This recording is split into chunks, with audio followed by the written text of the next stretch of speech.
Namaskar. Welcome to this session. We are embarking upon the study of Anuvrata and Mahavrata. The five Yamas are not just to be practiced, but in yoga, for Ashtanga yoga, there has to be vows with regards to five Yamas and later, of course, Niyamas and, of course, the entire Ashtanga yoga. So, Vrata is another form of pursuit of yoga. Yoga is not just by practice, but yoga, Ashtanga yoga, is by Vrata. Vrata means vow. And there are two kinds of vows, namely Anuvratam and Mahavratam, atomic vow and great vow.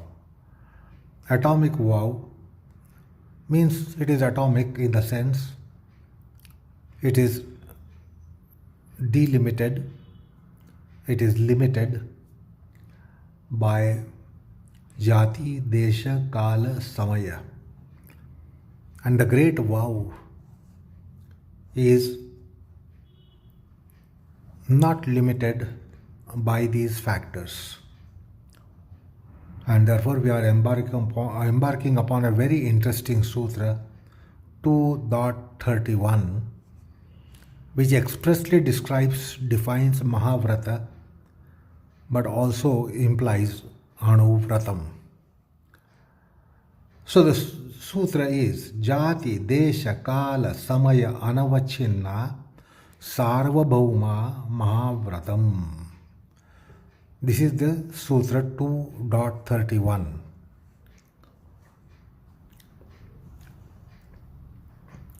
So when a vow is not limited by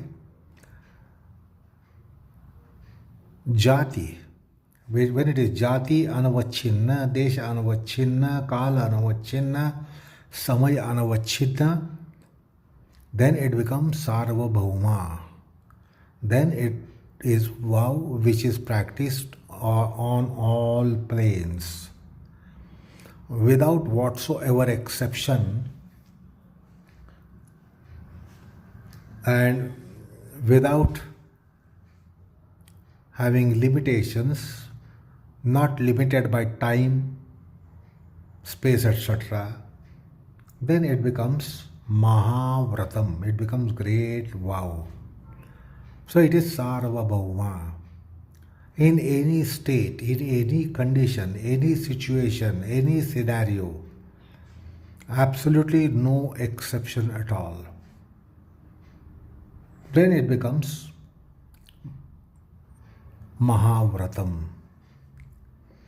And as I said during the last session, that you cannot be just practicing one of the yamas in this manner. It must be collective practice. All the five yamas collectively can reach the plane and degree of mahavratam. It should not be imagined that ahimsa will be practiced as mahavrata, or satya only will be practiced as mahavrata, or asteya only, or brahmacharya only, or aparigraha only. Then it won't be mahavratam unless all the five yamas are circumscribed. Now, what is this aspect of limited by Jati, desha, kaala, samaya? Limited by the class of life, the region, location, the time and situation. So, Ahimsa has been taken as an example to illustrate Mahavratam and Anuvratam. And from that we are supposed to understand the Anuvratam and Mahavratam.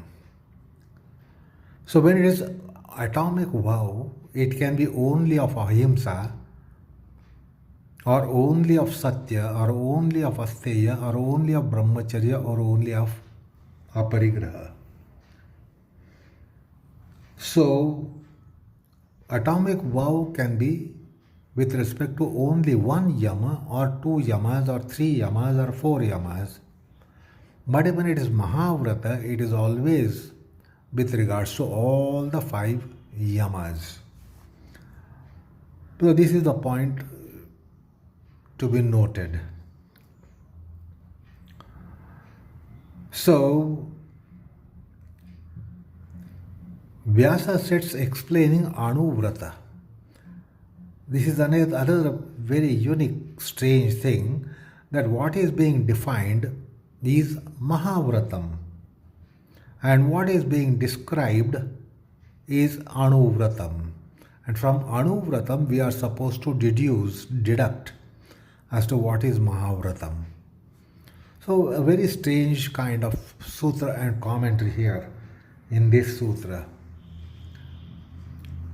So Patanjali is expressly defining Mahavrata, but Vyasa is describing, articulating, delineating on Anuvrata. And from Anuvrata we are supposed to understand the Mahavrata. So Vyasa commences. As I said, Ahimsa has been taken as the representation of all the five yamas. So with regards to Ahimsa, Vyasa is explaining Anuvrata. This has to be also then inferred as to how Anuvrata of Satya would be there, Anuvrata of Asteya, Brahmacharya, Aparigraha would be there, and from that we have to deduce, extrapolate as to what is Mahavratam. So Vyasa commences by a statement, Tatra Ahimsa Jatyavachchinna Matsya Vadakasya Matsyeshu eva na anyatra Himsa. So what is Jati avachchinna Himsa? Which is atomic. Jati anavachchinna would become Mahavrata. But when it is Jati avachchinna, limited by class of birth, that is limited. Now, what is that class of birth? It is the species of the nature of aquatic fish. So he takes the example of fish and a fisherman. The fisherman only catches fish, and consequently the fish will be dead. So that's called Matsya Vadam.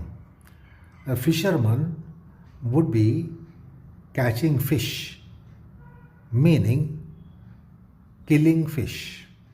He doesn't catch fish for sports. He catches fish for it to be killed. Because once he gets into the net will draw the fish out of waters, and the fish will be dead. So that is how the fisherman does his act of fishery. So, Tatra Ahimsa Jatyavachchinna. He only commits Himsa with regards to fish. He doesn't kill other animals and other creatures. It's only fish. Fisherman would be only catching fish in the net and therefore consequently killing the fish. So this is a Jati. Fish is a Jati. Matsya is a Jati. So therefore he says, Tatra Ahimsa Jatyavachchinna Matsya Vadakasya Matsyeshu eva na anyatra Himsa. So the Himsa is only to fish class and not other classes. He is not a terrorist to go on killing whatever comes his way. He only kills fish. That's what the fisherman is. So that is Jati avachchinna Himsa.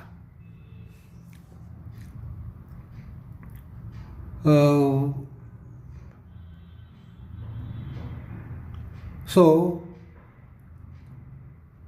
what is his limited ahimsa practice? His limited ahimsa practice is that he only kills fish and no other creature. He doesn't get behind other creatures, he only catches fish and kills fish. Na anyatra himsa. He doesn't commit himsa elsewhere, but only commits himsa to species which is fish, matsya. So that is matsya avachchinna ahimsa practice. Elsewhere he is in ahimsa, but only for fish, with regards to fish, there is himsa. So that is limited by Jati. Then gives the example of desha parichinnata. What is desha parichinnata? So Vyasa says, sa eva desha avachchinna na tirthe hanishyami iti. I won't commit himsa in tirtha kshetram, in a place of pilgrimage. So all of us are quite ahimsaka. We all are in ahimsa when we are in pilgrimage center. We don't hurt others. So we can understand how we become when we are visiting a pilgrimage center. So not committing any himsa in pilgrimage center. Tirtham. Tirtha means pilgrimage center. So I will not commit any himsa while in such holy place, sacred place. So that becomes limited kind of ahimsa. Only there, when there, we don't commit himsa. We are in ahimsa in tirtha kshetra. So that is limited by desha. Elsewhere I might commit himsa, not here.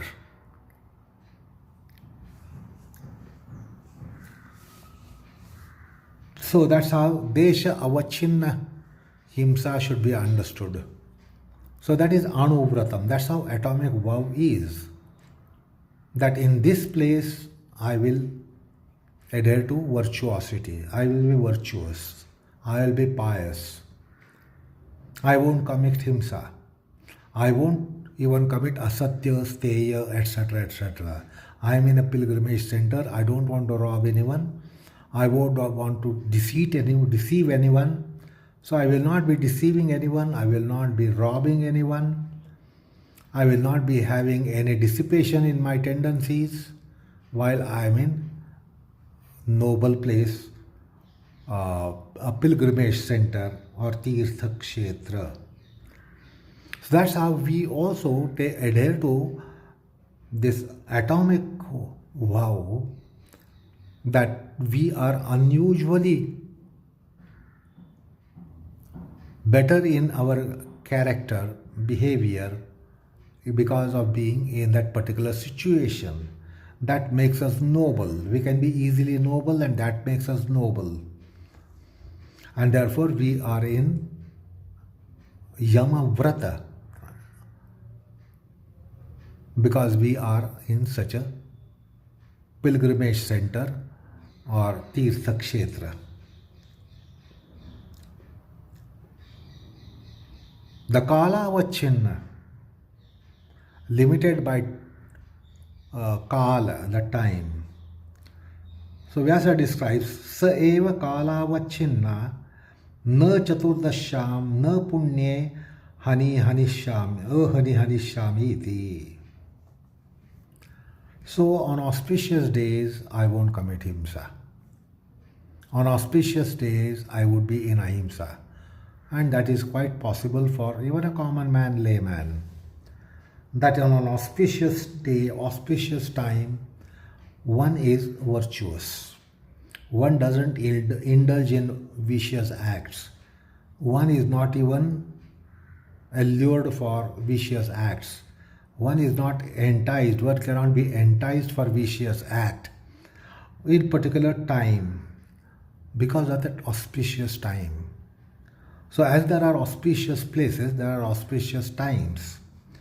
So sa eva kaala avachchinna na chaturdasham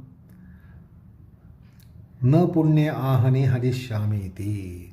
So it's an auspicious day like Chaturdashi, the 14th day of lunar month, of both the fortnights, dark and bright. So these are to be identified as auspicious days. And there are many people who do conduct themselves exceptionally on auspicious days.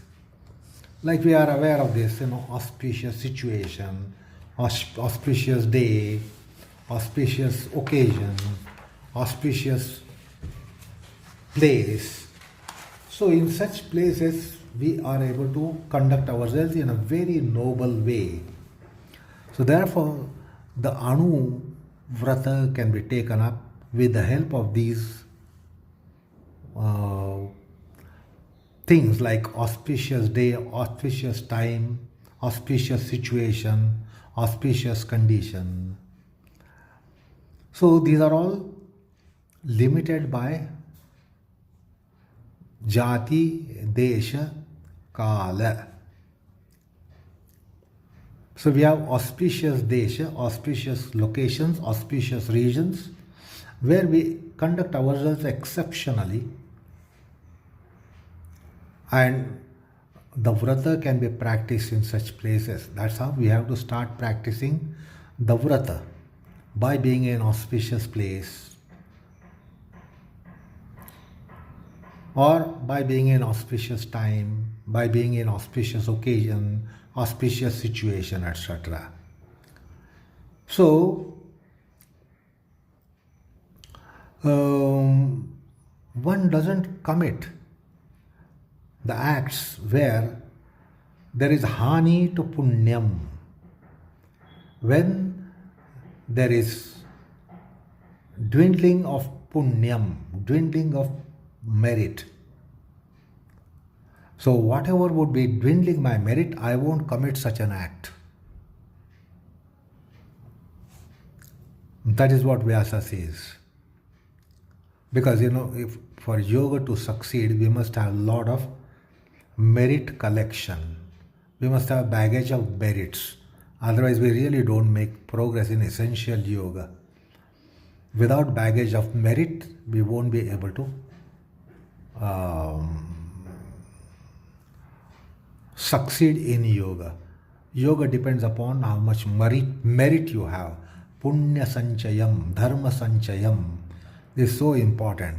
And we should be aware of these aspects where we can really collect our punya, collect our merit. That is by being in auspicious place, auspicious time, auspicious situation, etc., etc. Then, sa eva tribihi uparatasya samaya anavachchinna deva brahmanarthe nanyatha haneshyami. So sometimes there are occasions to be virtuous, occasions to collect merit, opportunity to collect merit. There are certain occasions. So the Himsa also can take place occasionally. The violation of Himsa can take place occasionally, or one can be in Ahimsa occasionally. So let's try to understand this atomic vow and violation of vow. So with respect to particular life species, my ahimsa would be compromised. My ahimsa would be compromised because of a particular desha. My ahimsa would be compromised because of particular time. I mean particular time situation, and therefore my ahimsa might be compromised. So where the compromise takes place in these principles and where you can collect the merit out of these principles is mentioned by Vyasa. So when we are compromising with these principles only in particular time, space, situation, scenario, that is also Anuvrata. Or when we practice these merits in particular time, space, situation, scenario, then that is anavachchinna. So what Vyasa says here in this statement, sa eva tribihi uparatasya samaya avachchinna deva brahmanarthe nanyata hanishyami iti. So the Himsa which can take place by Jati, desha, kaala. Now keeping these aside, Jati, desha, kaala factors of delimitation set aside, then particular occasions. For such particular occasions, Deva Brahmanarthe, for Deva Brahmanas, I will commit Himsa and never otherwise. So that is samaya anavachchinna mahaavratam. So another example is given here. Yatha cha kshatriyanam yuddha eva himsa na anyatra iti. One who is in kshatriya dharma, a kshatriya, who is adhering to dharma of kshatriya dharma, he will indulge in killing only in battlefield and not otherwise. So the Kshatriyas will have to indulge in Himsa only on battlefield and never otherwise, and not otherwise. So that is samaya anavachchinna Himsa. That's an example of samaya anavachchinna Himsa. Only during the war time, war situation, war scenario, there will be Himsa and not otherwise. So Kshatriyas do not go on killing anyone and everyone anytime and anywhere for any reason. If they are taking recourse to killing, it will be only on a battlefield, that too only the foe, the enemy, and not anyone. They don't take opportunity of killing anyone during the battle. So that's how the vrata can be atomic. Ebihi jati desha kaala samayi anavachchinna ahimsadaya sarvathaya paripalaniyaha. So ahimsa etc. yamas are absolutely advocated to be practiced under such situations such as Jati, desha, kaala, samaya. Where can we do or commit ourselves to ahimsa and do away with himsa etc. Himsa, asatya etc. Where is it that we can do away with those sinful acts, and where can we really be sin free? How and where we can be sin free? We must have a survey of this and take every opportunity to refrain ourselves from these tendencies of himsa, asatya, steya, brahmacharya, parigraha. These are natural tendencies. But occasionally we can find situations where we will be equipped to adhere to principles, these noble principles. And we must try to practice wherever it is suitable time, claimant time, suitable time, opportune time. We must see how we can be in Ahimsa, how we can be in Satya, how we can be in Asteya, how we can be in Brahmacharya, how we can be in Aparigraha. And we must avail of these opportunities and never miss these opportunities. So, sarvathaiva paripalaniyaha.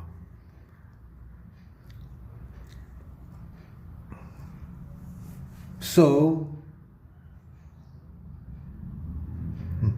in the light of this, let us try to understand a mahavratam sarvabhumeshu sarvavishayeshu sarvathaiva vidita avyabhicharaha sarvabhum mahavratam iti uchyate. So, sarvabhumeshu, in any state, any condition, any situation, any scenario, any time, and with regards to all objects, not isolated few, but all objects, sarva vishayeshu, sarvathaiva, completely, absolutely, when ahimsa is practiced, then it becomes mahavratam. So wonderful predicates have come here. Sarva bhumi, sarva vishaya, sada sarvada paripurna. So this is what is a predication that Vyasa has brought in. Sarva bhumi, sarva vishaya, sada sarvada and paripurnata. Absolutely, completely accomplished. Then it becomes mahavratam. And it is without any vyabhichara, without any deceit, absolutely genuine. So that is Sarvabhauma Mahavratam. So that is how Vyasa comments on this sutra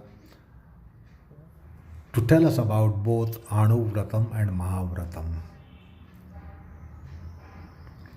So we can be in very noble state and noble plane of consciousness in particular opportune situations, scenarios, conditions, states, and we should never miss these opportunities.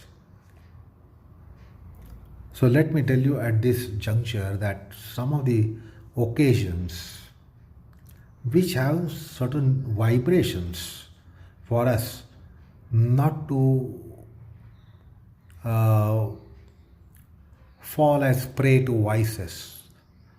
We don't get slightest desire to be vicious on certain occasions. And then the plethora of such occasions are provided to people in Bharatavarsha. Otherwise, India is known for its only festivities, lots of festivals, everyone some festival or the other. So the Hindus and Indians are said to be, festival-minded, festivity-minded people. They try to have festivals everywhere, as often as possible. So it is not utsava priyata, but it is for one to be exalted human being. We have such vibes, such vibrations that you will be noble on those days, on those occasions. So there are places where you will be noble exceptionally. There are times and situations and scenarios when you will be exceptionally noble, and never to miss this opportunity. So we must avail of this and see that we are in noble practices which are offered by the very culture. There are so many occasions. Matsya Jayanti, Kurma Jayanti, Varaha Jayanti, Vamana Jayanti, Narsimha Jayanti, Parshuram Jayanti, Ram Navami, Krishna Navami, Krishnashtami. So for every avatar we have such auspicious occasions. Then we have days such as Ganesh Jayanti, Datta Jayanti. Each deity, there will be auspicious days, at least one in year. There are parvas such as Mahashivaratri Parva. There are parvas such as Navaratri, Ramanavami, the Navaratri of Sri Ramanavami. So these are the occasions where we are exceptionally meritorious people. And we have such vibes in the atmosphere around us that we can be practicing such vratas. And therefore this practice of vrata has been interspersed on several occasions in year for ardent Hindu practitioners. So there are countless occasions. There are countless devatas. So there are days of each devata. Then we know Monday is day of Shiva. Tuesday is day of Devi. Could be Mahalakshmi, could be Kali, could be Saraswati. So those who are Devi Upasakas, Tuesday is important for them.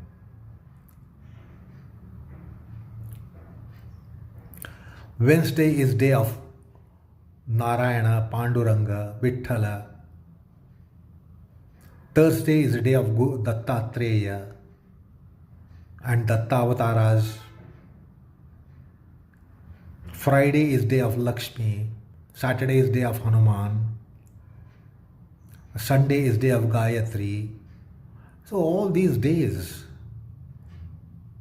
that's why they are called Somavara, Mangalavara, Budhavara, Guruvara, Shukravara, Shanivara, Ravivara. These are all devatas. These are all deities, semi-deities.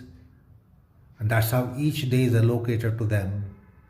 And therefore we know that some of them are in Somvara Vrata, who are devotees of Shiva. Guruvara Vrata, who are, where it is case of devotees of Dattatreya. Mangalvara Vrata, when they are devotees of Ganesha, devotees of Devi. So there are innumerable occasions which come on regular basis. So some people are Somvar Vrata, some are in Mangalvar Vrata, some are in Guruvar Vrata, some people are in Shukravar Vrata, some people are in Shanivar Vrata, some people are in Chaturthi Vrata, the Tithis. Some people are in Ashtami Vrata, some people have Vrata on every Ashtami, they do exceptional practices on Ashtami. Some people observe Ekadashi, some people observe Purnima Amavasya, Chaturdashi, as we just now came across Vyasa's comment. So these are all auspicious days, exaltedly auspicious days. Although all days can be auspicious, some days exalt in being auspicious. So n number of occasions are available for us to be meritorious. And we must avail of these and get in the habit of practicing Anuvratas. On those days we restrain ourselves, we are restrained, and we can be easily restrained without much of force and coercion. We would be restrained. So going to these noble places, holy places, like something that is called as 108 Divya deshas in southern India, Ashtavinayak sthanas in Maharashtra, 12 Jyotir mathas, the Jyotirlingas which are 12. So these are the places which are exceptionally auspicious. They provide vibes for us to be honest to be meritorious, to be exceptionally exalted people. And we must avail of this and try to be observing vratas. With that, we will be slowly inculcating the power, energy required for one to be vratastha. So that's the Anuvrata. And lots of opportunities are provided for Anuvrata. So we have to identify those. So some people observe Ekadashi lifelong. Some people observe Chaturthi lifelong. Now that's a great merit. To be observing fast and to be observing or being in holy practices on those particular days, such as Chaturthi. There are many Ganesha Bhaktas who observe Chaturthi. There are many Vishnu Bhaktas who observe Ekadashi.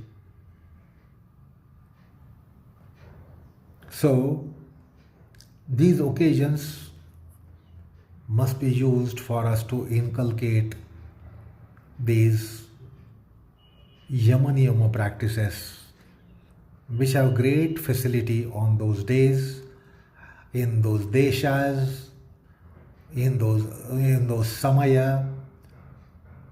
So that is the Anuvrata. So those who are genuinely in pursuit of yoga or want to be in pursuit of yoga, they can plan out and try to identify which are these auspicious days, auspicious situations, auspicious places where you have a facility to be auspicious person, and therefore collect merits, because the merit is going to give you yoga, if at all, if it is going to give you. And that's why this concept of vratas. So it is not moral ethical practices so far that we discussed, but we must try to be in vrata. It's not just general behavior and conduct that somebody is in ahimsa. It is not possible to be in ahimsa all the time, everywhere, with respect to everyone. But on particular such days where we have rich vibes, on account of days such as Ram Navami, Krishna Jayanti, Datta Jayanti, Hanuman Jayanti, we should avail of this. So that is what is being suggested for you and me from these vratas. And of course, the potentials for these vratas will further increase by regular satsanga, uncompromised satsanga, heedlessness in satsanga, all that in sadhu sangha, santa sangha, sattva sangha, satya sangha, sadhana sangha, shastra sangha. The more we avail of all these sangatrayas, which I have explained often, the more we avail of the principle of yajna, dana, tapas, the more we are convinced about it, we will be more prone to be noble. And unless you are prone to be noble, you cannot make headway in yoga. So also, ahar, vihar, chatushyam, satvik ahar, satvik vihar, satvik achar, satvik vichar, this will definitely help us. So, using the combination of these principles that we have spoken about often, and now with this reference to this sutra, Jati, desha, kaala, samaya, avachchinna conditions, we must definitely avail of this and try to taste what is vrata, what is to be vratastha, and how to be in vrata has great energy generators needed for pious and pure sanct life. So that's how Patanjali has introduced us to the concept of vrata. And with that, we also come to the end of delineation on Yama Panchaka, the 5 Yamas. Now we would be proceeding to Niyamas, where it should be understood that same Vrata concept should be also admitted while we are going to study Niyamas. So with that, the concept of Anuvrata Mahavrata comes to an end. And now we proceed to next chapter, next topic, that is Niyama Panchaka. So enough for the day. Namaskar all of you.